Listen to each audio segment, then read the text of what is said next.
Esse mês agora de abril é o mês onde nós celebramos a Páscoa. Durante todo esse mês agora de abril nós estaremos falando sobre a Páscoa. Páscoa, como você sabe, o significado da palavra Páscoa é passagem.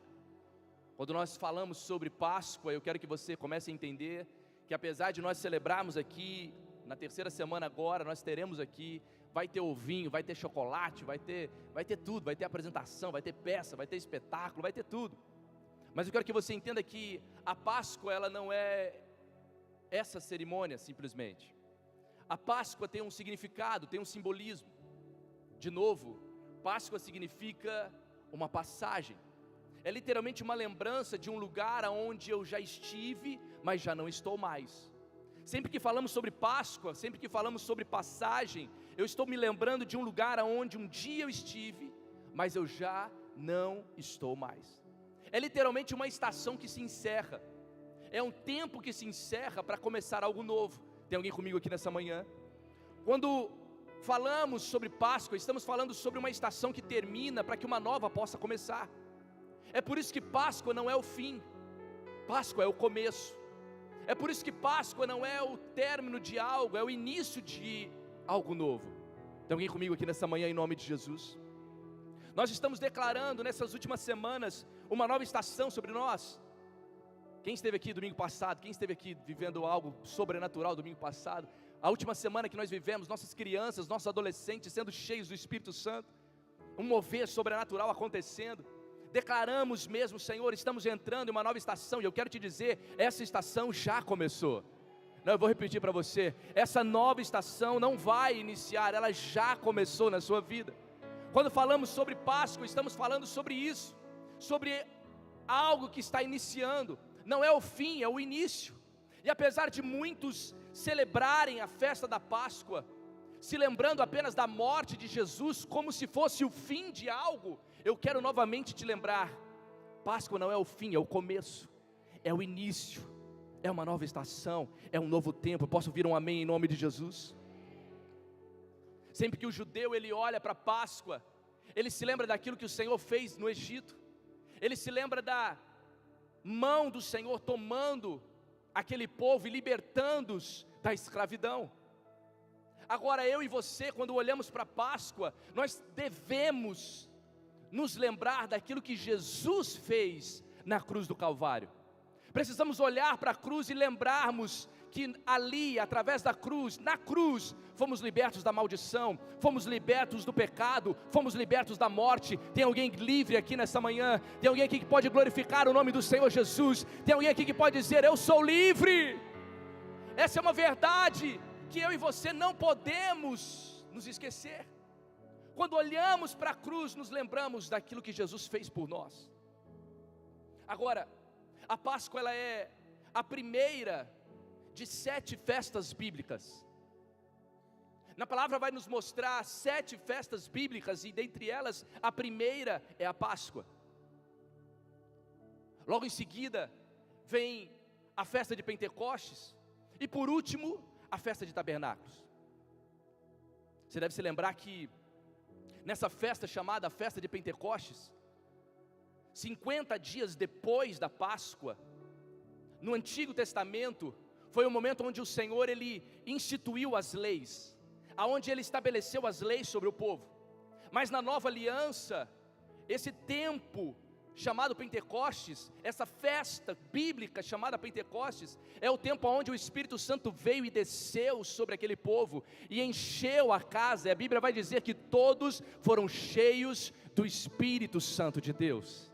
Atos capítulo 2 diz, chegando o dia de Pentecostes, estavam todos reunidos num só lugar, de repente, diga comigo, de repente, veio do céu um som como de um vento muito forte, encheu toda a casa na qual estavam assentados. Tem alguém que crê que o Espírito Santo pode encher essa casa aqui nessa manhã? E viram o que parecia línguas de fogo, que se separaram, pousaram sobre cada um. Todos, diga comigo, todos, ficaram cheios do Espírito Santo e começaram a falar em outras línguas, conforme o Espírito os capacitava. É tão interessante porque a Bíblia, ela, do início ao fim, ela está trazendo para mim e para você uma revelação. A primeira festa, a festa da Páscoa, Mas como eu disse, haviam 7, e talvez alguém possa olhar e dizer: pastor, mas a gente não celebra todas essas festas. Talvez alguns ainda possam olhar e dizer: não, mas essa festa é do judeu. Não, essa festa é bíblica. Tanto que Paulo em Colossenses, ele vai dizer: ei, não deixe que ninguém julgue você, se você celebra ou não, porque no final, tudo é uma sombra daquilo que haveria de vir. Ele diz em Colossenses: ei, não deixe que julguem, se você quiser celebrar ou não, está tudo bem. Ele diz: mas você precisa entender que o final de todas essas cerimônias, de todas essas celebrações, de todas essas festas, o final de tudo isso é a realidade de Cristo Jesus. Tudo isso é apenas uma sombra de quê? Daquele que viria um dia, e para a glória de Deus ele já veio, e ele morreu, mas ele também ressuscitou, e hoje ele vivo está entre nós. Tem alguém que pode glorificar esse Cristo nessa manhã? É uma verdade. Agora veja, 50 dias depois da Páscoa começa o Pentecostes, o tempo onde o Espírito Santo veio e encheu aquele povo. Agora a verdade é que a palavra de Deus, o poder dela nunca esteve distante do poder do Espírito, porque como eu disse, na antiga aliança, o mesmo Pentecostes foi quando o Senhor veio e instituiu as leis. Na nova aliança, vem o Espírito Santo e enche toda a casa. Quantos creem que Ele está aqui nessa manhã em nome de Jesus? Agora tem a última festa. A última festa é chamada Festa dos Tabernáculos. É lindo porque João, o Evangelho de João, capítulo 1, verso 14, vai dizer: aquele que é a palavra tornou-se carne e viveu, ou em algumas traduções, habitou entre nós. Vimos a sua glória, glória como do unigênito vindo do Pai, cheio de graça e de verdade. Essa palavra habitou, no original é tabernaculou. O que João está dizendo é: aquele que era a palavra tornou-se carne e veio tabernacular, ou seja, veio formar, armar a sua própria tenda. Jesus hoje é o novo tabernáculo da igreja, é o próprio Deus agora que se fez carne e veio habitar entre nós. Preste atenção em mim, por favor, porque talvez você está olhando e dizendo: pastor, o que tem a ver, o que você está falando, esse monte de festa? Calma que vai fazer sentido no final. Mas o que eu preciso que você entenda é que todas as vezes que nós olhamos para a Páscoa, nós falamos sobre um lugar de visitação. Mas quando falamos sobre tabernáculos, tabernáculo é um lugar de habitação. Tá, pastor, mas eu ainda não entendi. Eu vou te explicar. A vontade do Pai não é que eu e você vivamos uma vida de um lugar onde só somos visitantes. Quantos talvez vêm à igreja apenas no período da Páscoa? Eu não sei se você sabe, mas o culto da Páscoa é o culto onde mais se enche todas as igrejas. Por quê? Porque são pessoas que ainda caminham sobre um evangelho que ouviram falar, ainda vivem o Deus dos seus pais, ou seja, apenas são visitantes. Passeiam pela igreja, visitam um culto de Páscoa, mas a vontade do Senhor é te tirar desse lugar de visitação e te colocar num lugar de habitação. A vontade de Deus é te tirar desse lugar da Páscoa e te levar para esse lugar de tabernáculos. E como eu faço isso, pastor? Através dessa festa que estava aqui no meio, que eu acabei de dizer a você, a festa de Pentecostes. Como assim? É muito simples. O que o Senhor quer é te tirar desse lugar onde você é um mero visitante e colocar você nesse lugar onde você habita, onde o Espírito Santo está em você. E como eu faço isso? Permitindo que o Espírito Santo e a palavra de Deus em Pentecostes enche a sua vida até você transbordar. Tem alguém comigo nessa manhã em nome do Senhor Jesus? Ei! É muito bom vir à igreja na Páscoa. O melhor de tudo é ser igreja. De Páscoa a Páscoa, de Natal a Natal. A verdade é que o Senhor quer te tirar desse lugar de visita, desse lugar onde você diz: esse é o Deus dos meus pais, esse é o Deus dos meus avós, Esse é o Deus que eu ouvi falar, em nome de Jesus. Um dia Ele foi o Deus dos seus pais, mas hoje Ele quer ser o seu Deus. Um dia Ele foi o Deus dos seus avós, mas hoje Ele quer se revelar a você. Um dia Ele foi um Deus que você ouviu, um pastor, um padre, um bispo, seja lá quem for pregar, mas hoje Ele quer se revelar a você. Ele quer encher a sua vida, Ele quer transformar você por completo, para que você saia desse lugar de visitação e passe a viver no lugar de habitação. Esse é o verdadeiro sentido da Páscoa, porque senão, não faz sentido nenhum. Se não for um lugar de passagem, se vivermos presos a esse lugar, nós nunca vamos viver o novo de Deus. É por isso que eu quero que você entenda, em nome de Jesus, que ao longo dessas próximas semanas, nós estaremos falando sobre a Páscoa, talvez de uma maneira que você nunca ouviu antes. Por isso eu convido você a voltar aqui domingo que vem, e a trazer pelo menos mais 5 pessoas com você, porque você vai ouvir sobre uma Páscoa, que vai além de uma cerimônia, além de uma celebração, vai além de ovos de Páscoa, vai além daquilo que um dia você ouviu, começa a fazer parte da sua história. Quando nós olhamos para aquilo que Jesus fez, eu preciso entender que a Páscoa não é o fim. Olha para pelo menos 3 pessoas e diga para 3 pessoas: não é o fim, meu irmão. Mas olha mesmo no olho dela e fala: não é o fim. Se você pensa que você já ouviu tudo, se você pensa que você já conhece tudo, se você pensa que você já viveu tudo, ei, eu estou aqui nessa manhã para te dizer: não é o fim. Deixa a palavra de Deus e o Espírito Santo tocar você nessa manhã. Deixa a palavra se revelar a você. Deixa o Espírito Santo encher a sua vida por completo, porque esse ainda não é o fim. Evangelho de João capítulo 19 verso 28 vai dizer: mais tarde, sabendo então que tudo estava concluído, para que a escritura se cumprisse, Jesus disse: não vai adiantar mais. Eu fico imaginando a mãe, o pai daquele ladrão, olhando e dizendo: nem vamos lá ver, porque acabou, não tem mais jeito, agora é morte. Ei, eles só não sabiam que a vida daquele homem não estava acabando, estava só começando. Eles só não sabiam que não era o fim daquele homem. Talvez para mim e para você, julgamentos que acontecem na nossa vida tornam a nossa vida como um fim, mas o Senhor olha para aquele homem, Jesus olha para aquele homem e diz: ei, hoje ainda você estará comigo no paraíso. Talvez para a família era o fim, mas Jesus diz: ei, aquilo que é o fim é só o início de uma nova vida. Tem alguém entendendo o que eu estou pregando aqui nessa manhã? Diga comigo: não é o fim. Diga mais forte: não é o fim.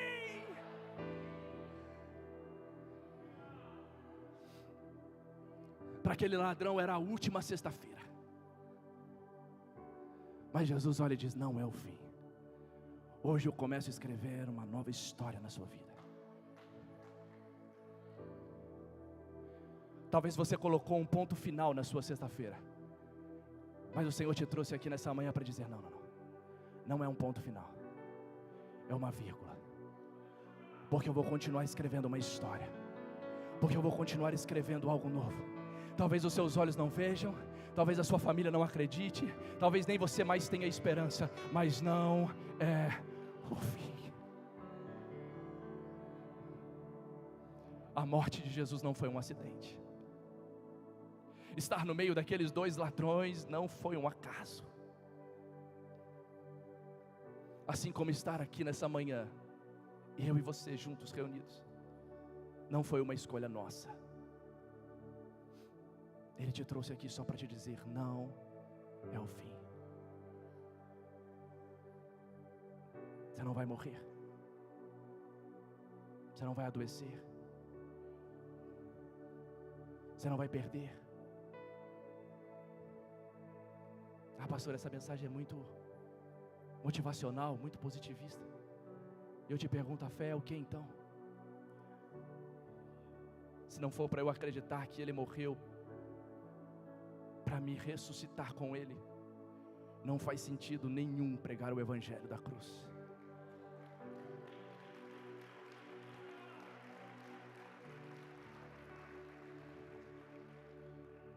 É por isso que quando Deus diz viva, é por isso que quando Deus libera a palavra viva, a pedra do túmulo começa a se mexer.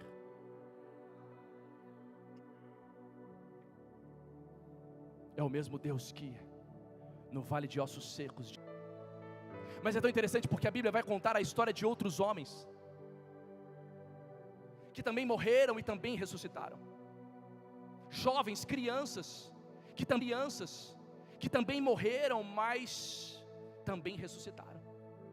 Você deve se lembrar daquele homem lançado no túmulo de Eliseu. O profeta já estava morto. Lançaram um homem morto sobre o seu túmulo, e a Bíblia vai dizer que aquele homem ressuscita. Talvez você se lembre da filha de Jairo, aquela menina que já estava morta, e de repente Jesus vem e diz: levanta.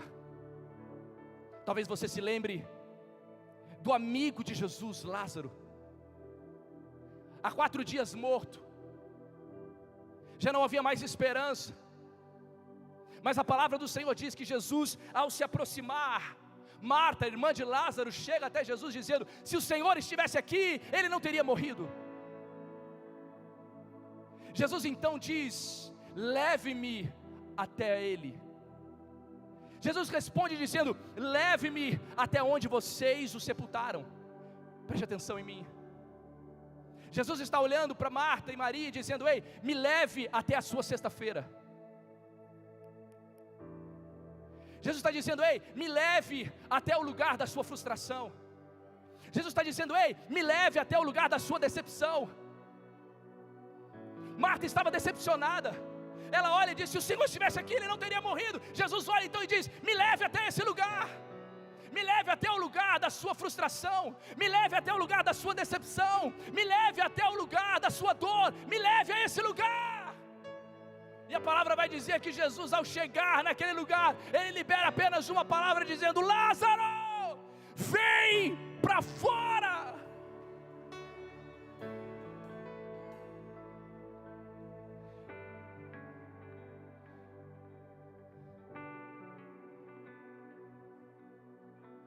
E aquilo que estava morto reviveu. Aquilo que estava morto ressuscitou. Aquilo que estava morto renasceu. Leve Jesus até o lugar do seu desapontamento. Está desapontado com a igreja? Leve Jesus a esse lugar dentro da sua alma.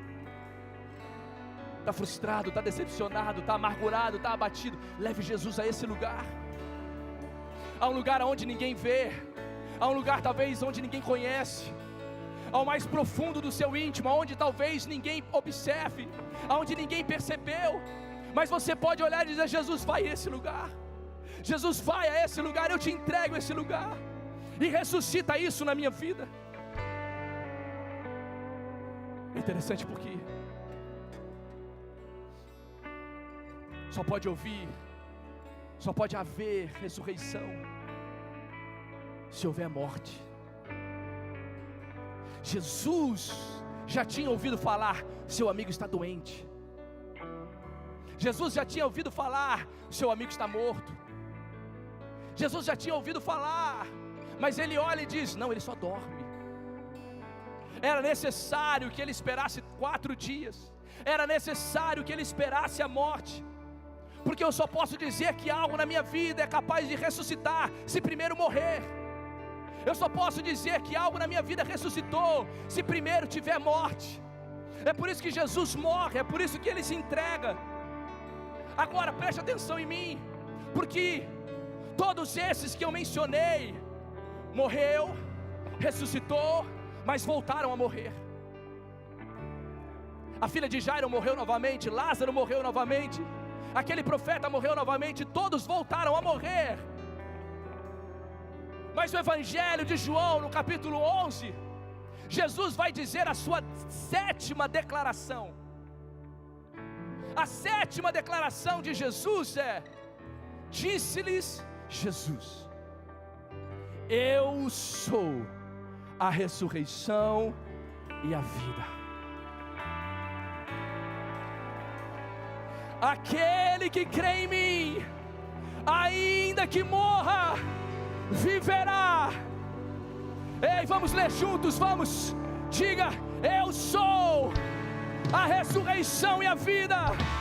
Aquele que crê em mim, ainda que morra, viverá. Diga comigo: viverá. Diga mais uma vez: viverá. Vai se colocando de pé no seu lugar em nome de Jesus. Eu estou aqui nessa manhã para te dizer: não é o fim, não é o fim, não é o fim, não é o fim.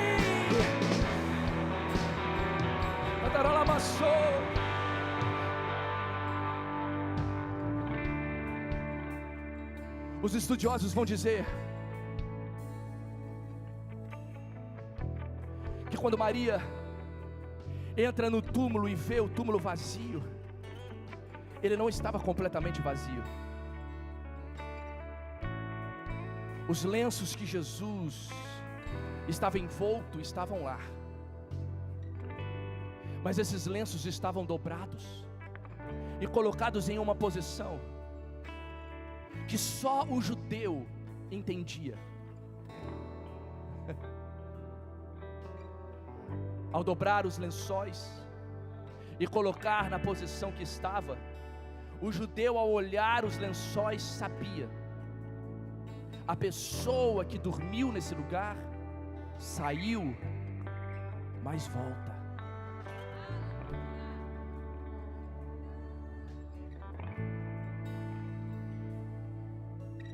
Quando Jesus ressuscitou, ele pega os lençóis, ele dobra e ele deixa na posição que dizia: eu saí, mas eu voltarei.